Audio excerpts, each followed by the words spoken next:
Hello viewers, welcome to this deeper analysis of the Deep Forest Raceway.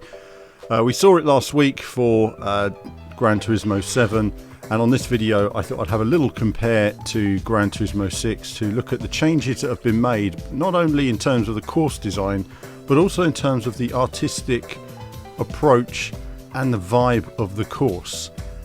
So just to check, obviously I didn't have the same car, and because my focus is on the course, I've gone with just the standard bumper cam, and also it's a different time of day. I've noticed it's an evening time of day on Gran Turismo, but either way the fundamentals of the course are the key thing we're going to be looking at in this video, and just talking a little bit about ideas behind development. This is a bit, you can accept things for what they are in a game, but when you're producing a track in a game, you're producing something that has an atmosphere to it, something that has a natural reason for being there, and that was something I really liked about the original Gran Turismo games, was they gave each track its own vibe, and there was something about the Deep Forest track and Trial Mountain to an extent that didn't feel like FIA circuits. They felt like your sort of your smaller sort of test tracks, if you like, rather than big, well looked after circuits that we see for Formula 1 and major events. So let's just crack on then, and we'll start our lap here in Gran Turismo 7. Now, it has been noted that the washed out colour look could be something to do with HDR, which is a bit of a bummer because I don't get to play in HDR due to some recording issues quite often. But either way, going down into turn 1, you can immediately see there's new red and white boards and some catchment fencing. The trees around the edge have a bit more detail in that sunlight, but a different type of green, so a different type of forest straight away. We're turning in, the inside curves look a bit flatter, they're slightly raised on the original. The track looks a little bit wider, different tarmac as well, lighter tarmac there. No detail I've mentioned in the tarmac throughout, which is a shame because there's not much weathering.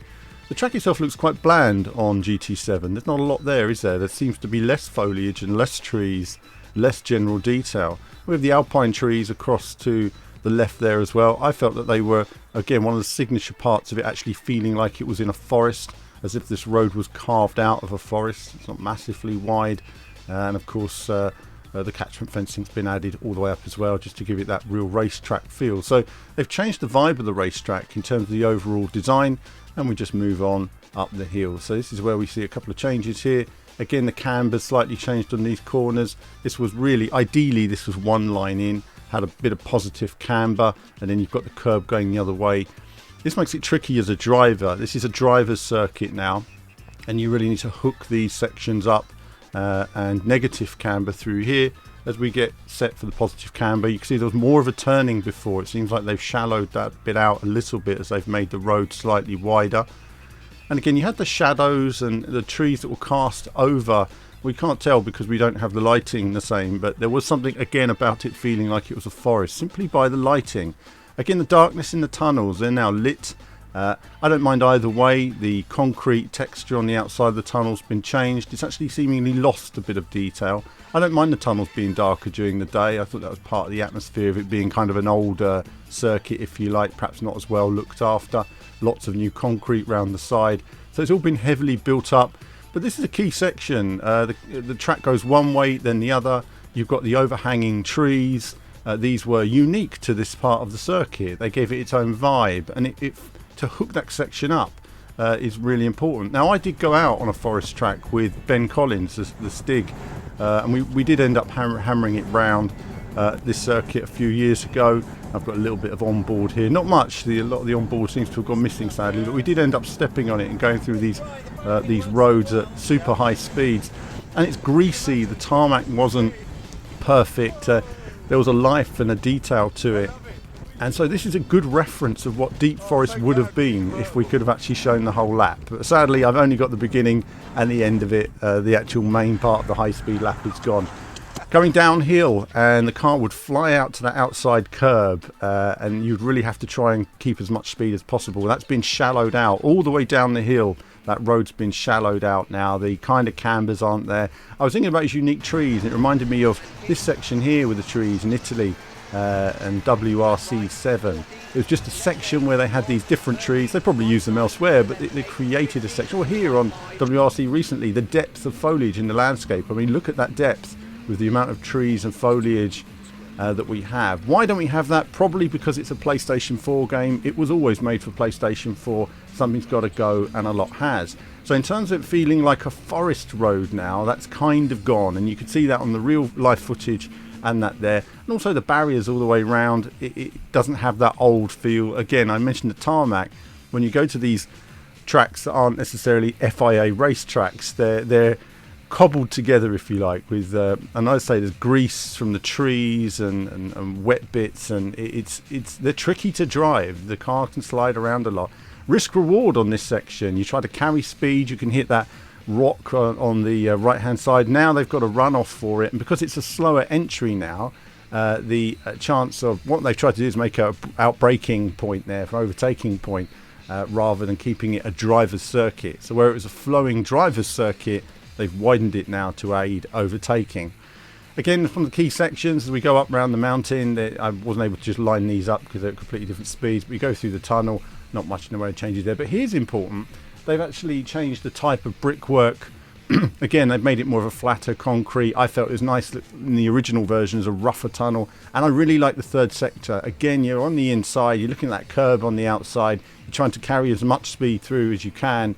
And you go outside and you put that one wheel on the rumble strip if you're on the limit, whereas on the Gran Turismo 7 you now have a hairpin, and then it's flat out to the finish. And then you have this final corner where you're turning in, and again there's a bit of positive camber, but it tends to spit the car out on the exit. I hit the curb there. Fortunately those cars were in the way, otherwise it probably would have been just about perfect. But you've got to get the car in and fly through that corner, carry as much speed as you can. So all of that challenge to the driving part of the circuit is gone, that atmosphere. So now you've got a big wide Herman Tilt version of Deep Forest. That's what this is really. It's almost like it's an FIA man popped along and said, right, what can we do to make this forest track viable for mass motorsport? Right, we need to make it wider, simpler, and go from there and relay the tarmac today. So that's what they did on the entire course.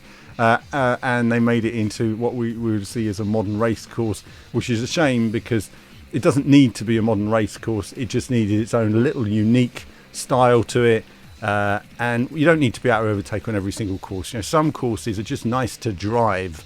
They're drivers' circuits, and they lose so much when you take that away. So it does sound like when I'm producing a video like this, I'm being very critical, and people sometimes take offence at what I'm saying, having a go at Gran Turismo, when I'm not having a go at Gran Turismo. And I can see they had a great artistic vision in the original game, and something along the way has been lost for adding in multiplayer, and that's something which I think, you know, you lose a bit of that nuance, that essence of the course that made it unique, and I like to keep that uniqueness. And it's just something which I've seen on this course which lacks life to it. And I think adding life to a course adds so much to the driver experience, the feeling of being there, the feeling of realism and being part of something. And it's quite funny that the original course, you know, when you look at the entry to the tunnels, they're a little bit rougher in the past than they are now. So they've cleaned it all up, nice, clean, brand new concrete, everything's new and perfect. It's lost a little bit of that life along the way. So when I'm critical of games, do note that it's not because for the sake of being critical. I've noticed it. Some people have taken offence on certain videos. It's down to the fact that I want the game to be as good as it can possibly be.